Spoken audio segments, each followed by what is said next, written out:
तो जब से मैं पहाड़ों में शिफ्ट हुई हूँ, लोगों के सवाल आने बंद नहीं हो रहे मेरे पास कि आप अपनी सिटी में कंफर्टेबल लाइफ छोड़ के पहाड़ों में क्यों शिफ्ट हुई हो, क्या मिलेगा इससे। अगर आपको पीसी चाहिए तो आप सिटी में रह के पहाड़ों में घूम के वापस भी जा सकती हो। प्लस आप अगर शिफ्ट हो ही गई हो तो क्या क्या चैलेंजेस फेस कर रही हो और आप उनसे डील कैसे कर रही हो। तो witty space actually 2 core member से बना हुआ है, एक मैं, एक सौरभ। लास्ट ईयर हम लोग बहुत पहाड़ में घूमे और हम लोगों को पहाड़ का जीवन बहुत पसंद आया। तो आउट ऑफ क्यूरियोसिटी हम लोगों ने प्लान बनाया कि पहाड़ में अगर हम लोग रहने लगे तब कैसा होगा। तो हम बस शिफ्ट हो गए। ये प्लान एक्चुअली 8 महीने 6 महीने से बन रहा था। फाइनली अभी हम लोगों ने डिसाइड किया कि शिफ्ट होना ही है। और हम लोग ना कंटेंट क्रिएशन के बिजनेस में है। तो कंटेंट क्रिएटर्स के पास एक फायदा होता है कि आप कहीं से भी जाके अपना पूरा सेटअप कर सकते हो। तो इस फायदे का मैंने फायदा उठा लिया। हम लोग शिफ्ट हो गए पहाड़ों में, सिंपल। और हम लोग कोई आध्यात्मिक पाथ पे नहीं जाना चाह रहे हैं। जो है वो अंदर है, मुझे पता है, कहीं किसी प्लेस पे जाने से उभर के नहीं आता है। तो अध्यात्म है वो तो बढ़ेगा ही, लेकिन साथ साथ में हमारी क्वालिटी ऑफ लाइफ भी अच्छी होगी, ऐसा सोच के हम पहाड़ों में शिफ्ट हो गए हैं। अब शिफ्टिंग में हमारे साथ बहुत सारे पंगे हुए। तो बोल रहे हैं ना कि आपने शिफ्टिंग पोर्टल से, nobroker.com से,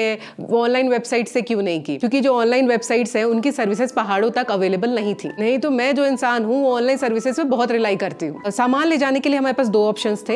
एक तो आप सेपरेट ट्रक ले लो जिसमें आपका सारा सामान होगा एक्सक्लूसिवली, और दूसरा है कि शेयरिंग में आपका सामान जाएगा। अब जो सेपरेट वाला ऑप्शन था उसका कॉस्ट भी ज्यादा था, लाइक 25-30 हजार सामने वाले कोट कर रहे थे हमें। और जो शेयरिंग वाला ऑप्शन था कंपैरेटिवली काफी सस्ता था, लाइक 10-12 हजार में हो जा रहा था।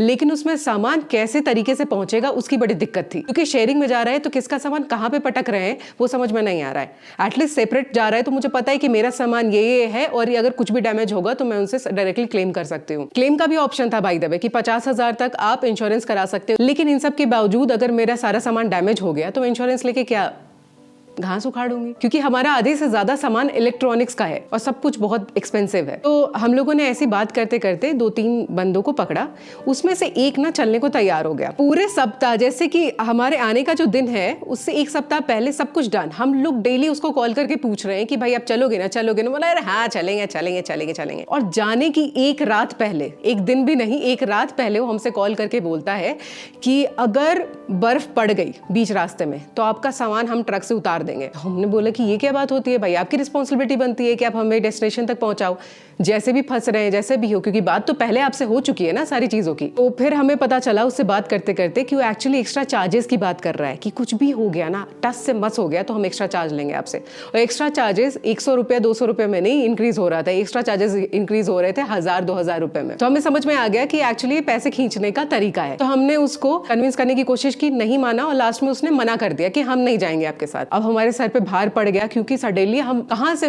पैकर्स मूवर्स ढूंढने गए भाई, वो भी आधी रात में 9-10 बज रहे थे। फिर भी हमने किसी तरह नंबर जुगाड़ के एक और बंदे को कॉल किया। अब उस बंदे ने सीधे टोकन मनी मांगा। तो क्या हो रहा था कि हम लोग जो भी ऑनलाइन सर्विसेज देख रहे थे ना वो सब टोकन मनी मांग रहे थे। तो हमें लगा ये नॉर्मल टेंडेंसी है इनकी कि पहले टोकन मनी मांगते हैं और उसके बाद फिर वो प्रोसेस पूरा एग्जीक्यूट करते हैं। तो हमने उसको पहले बोला हम आपसे सिर्फ फोन पे बात कर रहे हैं तो आपको टोकन मनी किस हिसाब से दे दें, कल को आप अपना फोन बंद कर दोगे, हमसे बात नहीं करोगे तो हमारा तो पैसा चला जाएगा।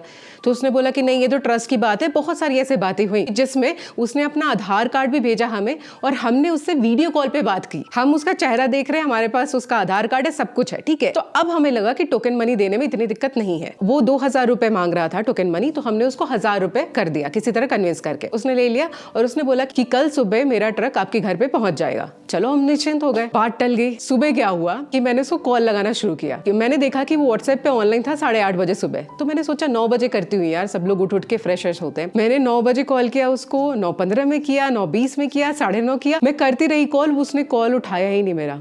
और उसका लास्ट सीन उसी वक्त था। उसको समझ में आ गया था कि मैं उसको लगातार अभी कॉल करूंगी और वो व्हाट्सएप पे आया तो मुझे समझ में आ जाएगा कि हाँ भाई ऑनलाइन है, मेरा कॉल नहीं उठा रहा है। तो ऑनलाइन भी नहीं आ रहा था। फिर हम लोग ऐसे ही दोनों एक दूसरे के नंबर से 20-25 बार कॉल करते रहे। हमें समझ में आ गया कि हमारे साथ स्कैम हो चुका है। क्यों?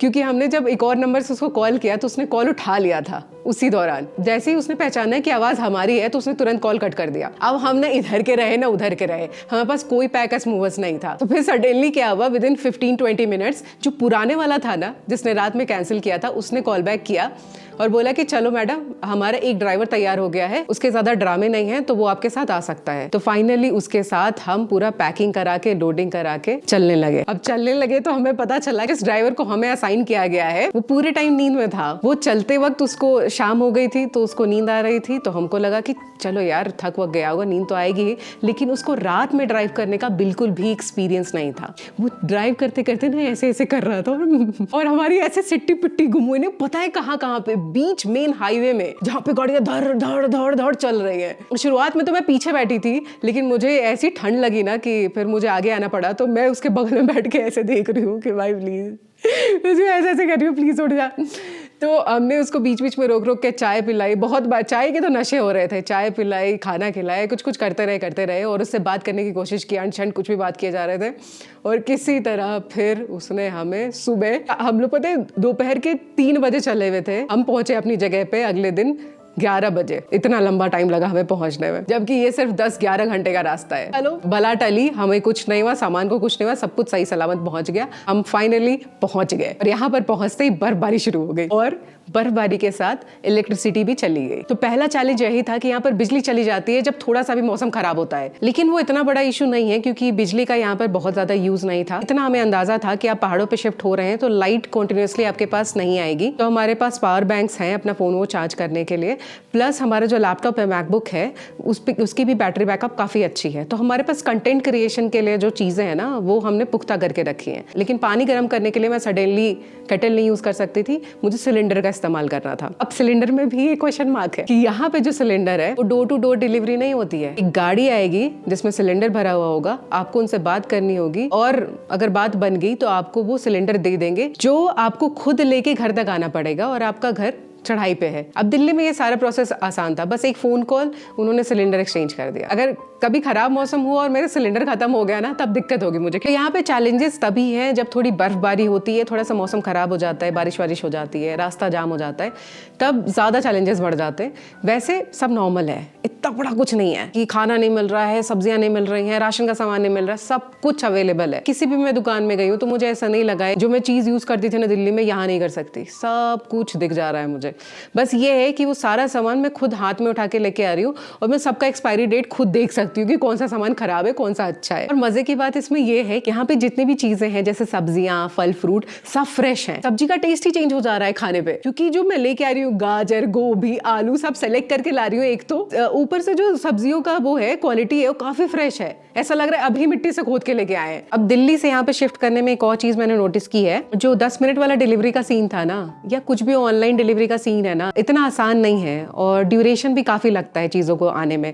जैसे कि अगर मेरे घर में कुछ भी खत्म हो गया ना, राशन का सामान हो या मुझे कुछ भी मंगवाना है, बेडशीट मंगवाना है, तो इसके लिए मुझे प्री प्लानिंग करनी पड़ेगी। नॉर्मल 1 सप्ताह तो लग ही जा रहा है और अगर मौसम खराब हुआ ना तो सप्ताह 15 दिन में भी चेंज हो सकता है। तो इस चीज का थोड़ा सा मुझे ध्यान रखना पड़ेगा। तो इसमें मतलब इतनी दिक्कत है नहीं मुझे, इतनी जल्दी जल्दी सामान खत्म नहीं होता और प्लस अगर होगा भी तो भाई चले के चले जाएंगे लेने के लिए चीजें। It's not a challenge for me. अब ऐसा तो नहीं है कि पहाड़ों में सिर्फ चैलेंजेस ही होंगे, कुछ बढ़िया चीजें भी तो होंगी। तो सबसे बढ़िया चीज जो आपको दिख रही है मेरे चेहरे पे वो है सूरज की रोशनी डायरेक्ट। मेरे बाल गीले हैं, मैं जब तक बात कर रही हूँ मेरे बाल आराम से धूप में सूख रहे हैं। और बाय द वे मैंने हीटर भी नहीं लिया यहाँ पे, इतनी ठंड हो नहीं रही है कि मैं बेयर नहीं कर सकती। मेरे पास है रजाई कंबल है जिससे मेरा हो जाएगा सारा काम। जो नेचुरल ब्यूटी है सुबह उठने के बाद जब पर्दा ऐसे करो और जो चिड़िया चहचहाती मिलती है, भाई मन खुश हो जाता है।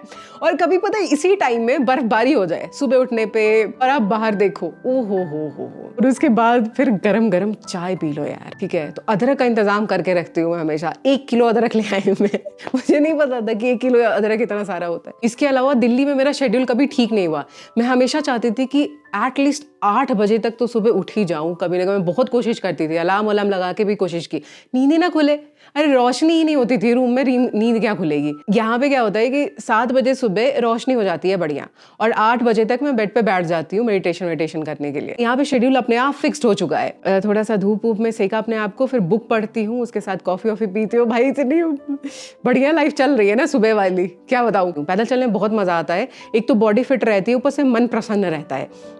तो वो दिल्ली में हो नहीं पाता था। अगर मैं पैदल थोड़ी दूर भी चल लूँ तो इतना पोल्यूशन और इतना एग्जॉस्ट हो जाता है आदमी, पर यहाँ पे ऐसा कुछ हो नहीं रहा है। हर दिन ऐसा हो रहा है कि हम लोग 5-5 किलोमीटर चल के आ जा रहे हैं, हमें पता ही नहीं चल रहा कि पैरों में दर्द वर्द क्या होता है। एनर्जी अलग से मिल रही है कि अच्छा चलो चल के आए तो कुछ और काम कर लेते हैं, कुछ और शूट कर लेते हैं। तो ये सब वहाँ नहीं हो पाता था, ये सब यहाँ पे हो पा रहा है। और मुझे ऐसा भी लग रहा है कि मुझे कहीं पे ट्रैकिंग पे जाना हो या कहीं एक जगह से दूसरे जगह पे जाना हो तो मेरे लिए बहुत डिफिकल्ट नहीं होगा। या तो मैं चल के जा सकती हूँ, ट्रैक करके जा सकती हूँ, या तो फिर मैं बसेस से भी जा सकती हूँ। ट्रांसपोर्टेशन की भी अवेलेबिलिटी है जो दिख रही है, अभी तक मैंने यूज नहीं किया है। हम लोग इतना घूम चुके हैं ना पहाड़ों में कि हमें पता है कि कनेक्टिविटी बन जाती है।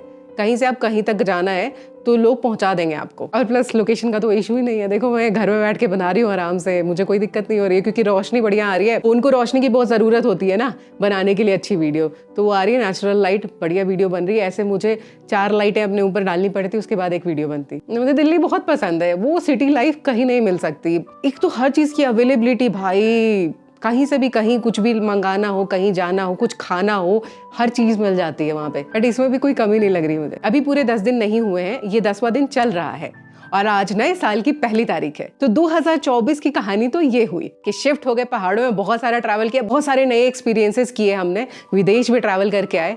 अभी 2025 में क्या होगा